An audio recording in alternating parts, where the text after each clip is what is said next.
वो जो लड़की थी वो ज़ख्मी थी। एक तरह का उसने मुझे भी फंसा दिया कि पलट के पहली बात बोली कि अपनी वाइफ को कहना है कि उसको पुलिस के बारे में कुछ भी नहीं कहना। अस्सलाम वालेकुम मेरी यूट्यूब फैमिली, कैसे हैं आप सब लोग। अल्लाह ताला आपको अपने घरों में आबाद रखे, खुश रखे। अल्लाह ताला आपकी सारी परेशानियों को दूर फरमाए, आपको खुशियाँ अता फरमाए। आमीन सुम आमीन। तो आज की इस वीडियो में आपको खुशामदीद। जैसा कि आपने थंबनेल पे देख लिया होगा कि ये वीडियो ख़ास करके उन लोगों के लिए है जो लोग अभी रिश्ता तय करने जा रहे हैं, या कई लोग ऐसे हैं जो कि कई प्रपोजल्स ऐसे हैं जो कि जिनमें जो लड़के हैं वो स्पेशली, यानी लड़कियां भी अब तो आउट ऑफ कंट्री बहुत हैं, लेकिन ऐसी जो लड़के हैं वो आउट ऑफ कंट्री में स्पेशली यूरोपियन कंट्रीज़ में हैं, और वो जो है उनका अगर प्रपोज़ल आपके लिए भी आया हुआ है या आपकी किसी बहन, किसी बेटी या किसी भी रिश्तेदार के लिए आया हुआ है, तो ये वीडियो आपके लिए बहुत इम्पोर्टेंट होने जा रही है। क्योंकि इस वीडियो में मैं आपको वो बातें बताऊंगी कि अगर आपने रिश्ता करना है तो उससे पहले आपको क्या चीज़ें चेक करनी चाहिए, और उसके बाद अगर रिश्ता हो जाता है और वो लड़की यहाँ आ जाती है तो आपको क्या क्या किया जा सकता है और क्या क्या सिचुएशंस फेस की जा सकती हैं। तो सबसे पहले मैं आपको अपना इंट्रोडक्शन दे दूं कि मेरा नाम सुमैया है और मैं स्टडी के सिलसिले में आई थी पोलैंड में। वहाँ मैंने पीएचडी की और उसके बाद फिर मेरी यहाँ पर मेरा प्रपोज़ल आया जर्मनी से और मेरी शादी हो गई, और अब अल्हम्दुलिल्लाह मैं यहाँ पे वेल सेटल्ड हूँ, यहाँ पे रह रही हूँ।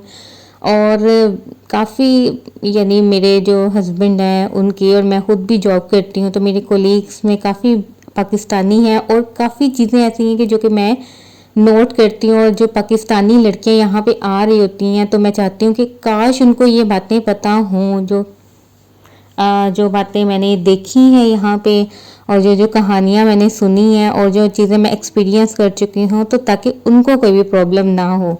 और वो पेरेंट्स भी जो कि अपनी बेटियों का रिश्ता करना चाहते हैं वो भी ये वीडियो लाजमी तौर पे देखें। और मेरे चैनल पे न्यू है तो आप लोग सब्सक्राइब कर दें, बेल आइकन को प्रेस कर दें, ताकि आने वाली जितनी भी आपको वीडियोस उसमें मैं आपको वही चीज़ें बताऊंगी जो कि मुझे लगती हैं कि जो पाकिस्तानी फैमिलीज़ हैं उनको पता होनी चाहिए। तो अगर आपको उसके बाद कोई क्वेश्चन हो तो आप कमेंट्स में भी मुझे बता सकते हैं। तो फिर मैं वीडियो स्टार्ट करती हूँ। लेकिन एक बात मैं मेंशन कर दूं, क्योंकि ये एक सच्चा वाक़या है, इस वजह से मैं कुछ चीज़ें चेंज करूंगी ताकि जो फैमिली है, अफेक्टेड फैमिली जो है, वो भी उसको की भी इज़्ज़त रह जाए और कोई भी बात जो है, क्योंकि फैमिलीज़ पाकिस्तान में भी उनकी जो फैमिली हो सकता है उनमें से कोई देख रहा हो या क्या, हम नहीं कह सकते। तो हुआ ये कि मैं यहाँ पर मैंने आपको बताया मैं अपने हस्बैंड के साथ रहती हूँ, तो मुझे जो है यहाँ पे हमारी बड़ी सिक्योरिटी है।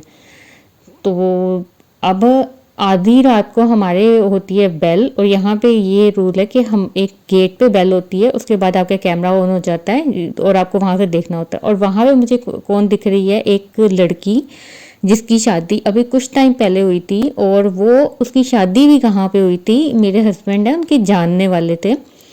और जो है, यानी हम लड़की को नहीं जानते थे, लड़की की फैमिली को नहीं जानते थे, बट जो है ना उनके, मेरे जो हस्बैंड हैं वो लड़के की फैमिली को जानते थे। और इसी तरीके से लाइक उसकी जब शादी हुई है तो हमने दावत की, यहाँ पे बुलाया, सब कुछ ठीक था, लेकिन लड़की मुझे उस टाइम पे भी थोड़ी सहमी भी लग रही थी। तो अब क्योंकि मेरी थोड़ी सी नेचर इस तरह की है कि मैं जो भी होता है ना उनके साथ थोड़ा सा आराम से प्यार से बात करती हूँ, तो मेरे साथ काफ़ी लोग अच्छे तरीके से जो है ना अपने दिल की बातें बहुत लोगों से शेयर करते हैं। तो मैं बहुत परेशान हो गई कि भाई इस टाइम पे मैंने अपने हस्बैंड को जगाया कि भाई इस तरह वो आई है। फिर उसके बाद हम लोगों ने एक बटन प्रेस करना होता है, उससे मेन गेट खुलता है, फिर वो ऊपर आती हैं, फिर हमारे फ्लोर तक पहुंचना, फिर हमें अगेन करना, लाइक बड़े। तो वो जब वो आई है तो मैं, यकीन करें, परेशान हो गई कि वो जो लड़की थी वो ज़ख्मी थी, ठीक है, वो ज़ख्मी थी, और उसने मुझे जो बातें बताई कि मेरी रूह कांप गई कि भाई, यानी पाकिस्तान में तो ये इश्यूज होते हैं, लेकिन आप जर्मनी में रह रहे हो और आप यहाँ के एक बड़ी सिटी में रह रहे हो। तो फिर उसने मुझे बताया कि उसकी शादी, क्योंकि वही बात है कि वो थोड़ी सी गरीब फैमिली से थी। एक तो पहली बात ये कि देखें, अगर आप देख रहे हो सामने वाला इतना अमीर है, वो आपको लेकर जा रहा है, तो आप एटलीस्ट कम से कम पेरेंट्स को एक दफ़ा इन्वेस्टिगेट कर लेना चाहिए कि अगर कोई इतनी वेल सेटल फैमिली है और आपकी बेटी को कहता है कि भी शादी करेंगे, हम उसको बाहर लेकर जाएंगे, तो आप एंगेजमेंट के बाद कुछ टाइम रुको, देखो बाहर के मुल्क में भी अगर आपका कोई जानने वाला है, आप लड़के के बारे में पता करवाओ, फिर आप शादी करो। आप लालच में नहीं आओ कि भाई आपने कर दिया और बस जो है ना। तो आप यकीन करें, इस वक्त मुझे तो बहुत ज़्यादा फ्रस्ट्रेशन हुई, मैं परेशान हो गई कि इस तरह का तो सीन मैं सोच भी नहीं सकती थी कि यहाँ पे कोई लड़की है ये और वो ज़ख्मी है और उसके साथ इस तरह का इशू है। तो हुआ ये कि उसने मुझे बताया कि उस तरह हमारे रिश्ता आया है और इन लोगों ने जब मांगा है तो मेरे पेरेंट्स तो बहुत खुश हुए, क्योंकि जो है इतने बाहर जर्मनी का रिश्ता आया है और उन्होंने बोला कि हम तो इसको बाहर ले जाएंगे।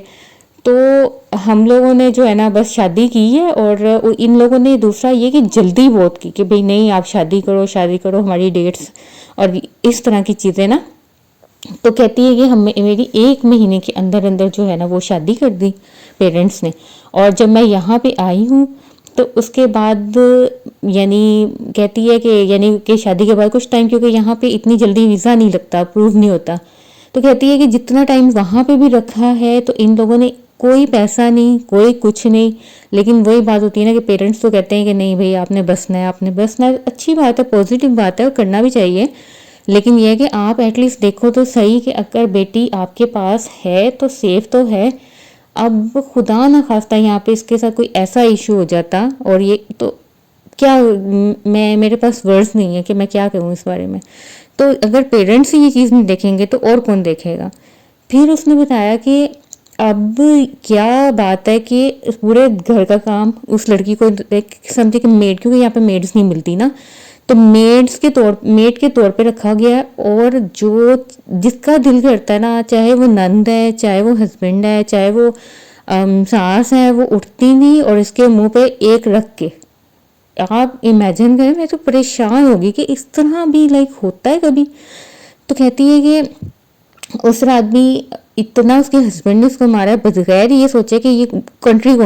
अब जब उसने मुझे ये वाली बात बताई तो मुझे सबसे पहले फील हुआ कि जब वो बाहर आ रही थी तो उसके पेरेंट्स को या उसको खुद भी थोड़ा सा ये पता होना चाहिए था कि यहाँ के लॉज कैसे हैं। उसको एटलीस्ट जो है ना पुलिस का पता होना चाहिए था, बजाय वो लड़की रात को इतनी देर से मेरे घर आई है, वो उसकी जगह उसी टाइम पे पुलिस बुलाती तो पुलिस जो है एक्शन लेती। तो यानी अब आपको मैं मतलब मैं क्या बोलूँ कि एक तरह का उसने मुझे भी फंसा दिया कि वो मेरे घर आई है, मेरे हस्बैंड मुझ पे गुस्सा कि तुमने इसको इतना ज़्यादा मतलब फ्री किया है या क्या किया कि ये इधर आ गई है। अब मुझे समझ में नहीं आ रहा कि मैं क्या करूं। फिर मैंने उसको फिर कहा कि तुम्हारे हस्बैंड को बुलाते हैं, उनसे बात करते हैं, क्योंकि ज़ाहिरी बात है हम पाकिस्तानी फैमिलीज हैं, अब हम सीधा सीधा डायरेक्ट तो नहीं पंगा ले सकते किसी और के दरमियान में पड़ के। तो मेरे हस्बैंड ने उसके हस्बैंड को बुलाया, समझाया, बताया कि देखें अगर कल को ये पुलिस को कर लेती हैं, कांटेक्ट कर लेती है तो आपके लिए बहुत मसला हो जाएगा। तो उसके हस्बैंड ने पलट के पहली बात बोली कि अपनी वाइफ को कहना है कि उसको पुलिस के बारे में कुछ भी नहीं कहना। अब आप ये देखें कि पाकिस्तान में हम लोगों के हालांकि माइंड बने होते हैं कि यहाँ की गवर्नमेंट बड़ी स्ट्रॉन्ग है ये, लेकिन इसके बावजूद जो है ना यहाँ पे ये चीज़ें, यानी आप लोग सोच नहीं सकते। ये मेरी यूट्यूब पे फर्स्ट वीडियो है, मैं वीडियोस वगैरह जो है वो नहीं बनाती, लेकिन इस चीज़ ने मुझे इतना ज़्यादा झंझोड़ के रख दिया कि मैंने सोचा कि मैं एक वीडियो बनाती हूँ उन लोगों के लिए कि एटलीस्ट आप लोग अपनी बेटियों को बताओ तो सही कि उनको अपने आप को प्रोटेक्ट कैसे करना है। अगर वो बाहर जा रही हैं, बाहर शादी कर दी है, ठीक है कोई इशू नहीं है, बट एटलीस्ट उनको थोड़ा बहुत तो सिखाओ कि भाई अपने आप को सेल्फ डिफेंस तो सिखाओ। तो ये है कि मैंने तो वैसे उसको बता दिया था कि भाई इस तरह पुलिस में होता है, नेक्स्ट टाइम जब भी हो तो तुम करो, और अगर अभी भी करना चाहो तो तुम कर सकती हो। बट जो है मेरे हस्बैंड ने भी बिल्कुल भी मेरा इस चीज़ में नहीं साथ दिया। मैं क्या कह सकती हूँ इस बारे में। क्योंकि आपको पता है कि पाकिस्तानी थोड़े से मर्दों को होता है कि आज ये उधर कर रही है तो कल को ये मेरी कंप्लेन करें। हालांकि अल्हम्दुलिल्लाह मेरे हस्बैंड बहुत अच्छे हैं और अल्हम्दुलिल्लाह उनको पता है कि मुझे सब पता है। मैं यहाँ पे जो है यूरोप में कई सालों से हूँ, तो काफ़ी कंट्रीज़ में रह चुकी हूँ, तो मुझे पूरा पूरा आइडिया है कि यहाँ पे कैसे रहना है। बट ये है कि मुझे बड़ा अफसोस हुआ, तो ये मैं आप लोगों को यही मैसेज देना चाहूँगी कि देखें, आप ये ना सोचें कि अगर बाहर के मुल्क में कहीं पे भी शादी हो रही है तो वहाँ के लोग बहुत अच्छे होंगे या बहुत बुरे होंगे। कई बहुत अच्छी फैमिलीज़ भी हैं। मैं आपके साथ मज़ीद शेयर करूँगी एक दो, तो बल्कि फैमिलीज़ में ऐसा हुआ है कि जो लड़कियां वो ब्याह के लेकर आए ना, उन लड़कियों ने इनको ऐसा सीधा किया है कि बेचारे खून के आंसू रोते, बल्कि सीधा मुझे ऐसा वर्ड नहीं बोलना चाहिए।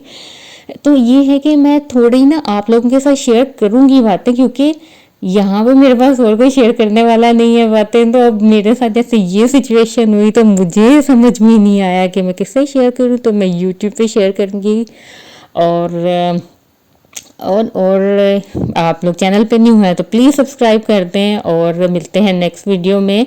और इसके बारे में आपका क्या ख्याल है आपने मुझे ज़रूर बताना है। तो अल्लाह हाफ़िज़।